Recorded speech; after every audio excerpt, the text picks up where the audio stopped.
Hey YouTube, it's Charles Redneck Nerd coming at you with another video knife review, this time of the Condor Dundee Bowie knife.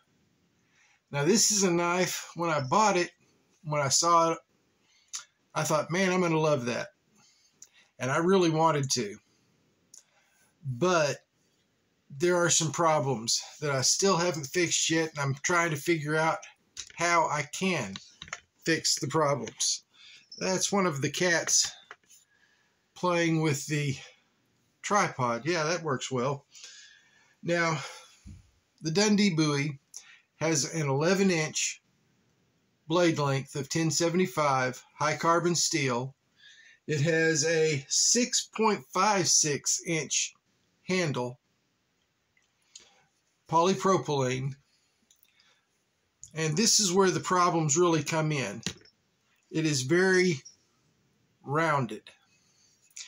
It's basically a circle about that big around. And this handle makes it so, let me get my glove real quick so I don't slice my hand off. I've found that these fillet gloves work well to protect your hand from any cuts. So you can grab it like this, but you'll notice, man, it spins around. There is absolutely nothing to prevent this from rolling. So you'll lose track of where the edge is when you're chopping.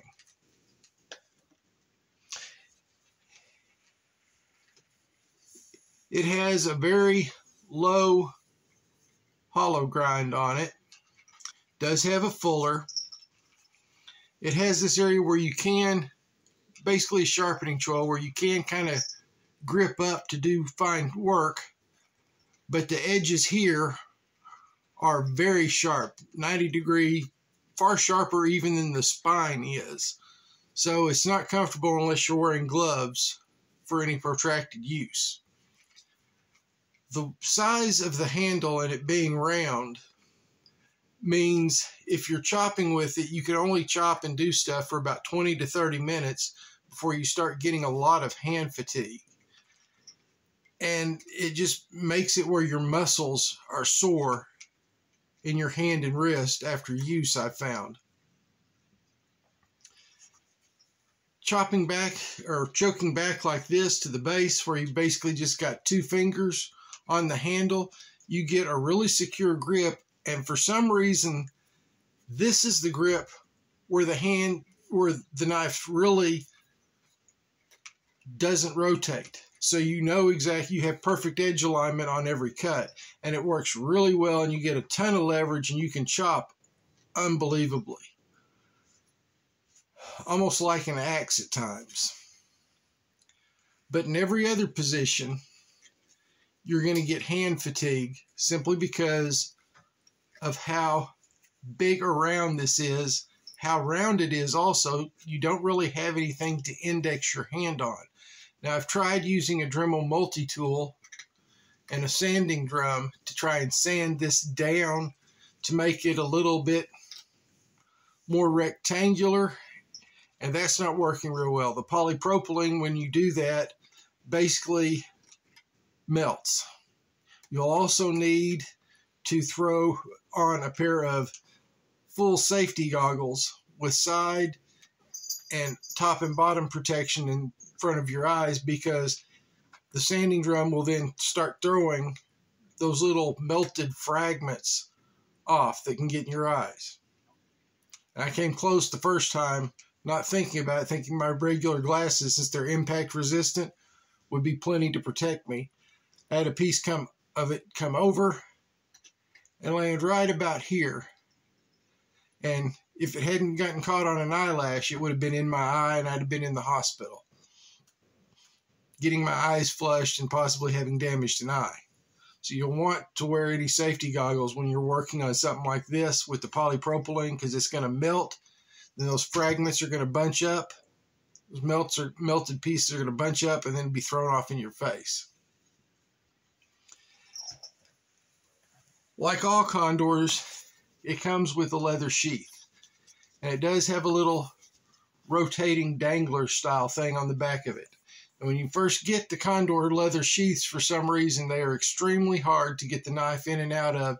And you've got to really just do it carefully a bunch of times until about 50 or 60 times. And then it gets where it'll go in fairly easy and come out fairly easy. The 1075 steel does take a good edge, and it holds a good edge. And it's well heat treated. Denny, stop messing with the camera. That's Denny, the black cat who's Dennis the Menace in real life. The blade is plenty thick at, let's see, 5 millimeters, 0.19 inches. Does have the clip point. It's just a typical Bowie knife. And I thought, man, I'm going to love that. It's got that multi-position handle that should be great. But until I figure out a way to get this polypropylene less rounded on all the sides, instead of it being just a circle, get it more rectangular, this is a $50 knife that I just really can't use. The only place you can find them now is on the second market, and I'm betting that's because Condor had a lot of complaints about the fact the handle wasn't as good as it should have been. I'll let you know in the future if I've gotten the handle to the point where it's actually a good usable knife, and let you know what I think of it then. But right now, this is a knife I want to love, but falls into the cool blade. If I'm only going to be doing some heavy chopping using it like this, it's okay. Trying to use it for anything else, it's basically worthless right now. Well, now we come to the point where we say, hey, who are we going to shout out? I'm sure many of you know we're going to shout out Scab at Choir Boys Cutlery Outdoors. Be sure to tune in tomorrow to his show Blade Talk with Scab and Joe. They're going to have on the Shredder family to talk about, as we all in the knife community know, people trying to get rid of their channel, putting strikes against them. So I'm going to shout out the Shredders as well. Support for the Shredders, people. It's a father and son duo. The Shredder is actually Zeke, the son. Then you've got Papa Shredder always with him, teaching him how to do knife stuff and how to handle knives safely. Don't know why anybody would have a problem with that, but, well, the world's full of idiots. Then we also have Joe at Steel Forged and Fire Sword and Knife. Probably, in my opinion, the best cinematographer that also gives extremely good reviews on knives and swords. And then my good buddy Gruggs at Legion Tactical Cutlery, who takes a knife, puts it through its entire paces, shows you every step of the way, and then tells you whether it's a go or a no-go, as we in former vets used to say. It either passes or it fails, and he'll let you know. Well, that's it for me today. I do want to add one final thing. I told you a few weeks ago my grandmother was very ill. She was 101 when she passed on September 30th. Yesterday, I went to her funeral and we celebrated her life. She had an amazing life, as you can imagine, living 101 years, being born on August 31st, 1921, dying September 30th, 2022. Grandma, I love you still, and I hope I make you proud every day. Thank you guys for tuning in. This is the Redneck Nerd saying I'll see you soon.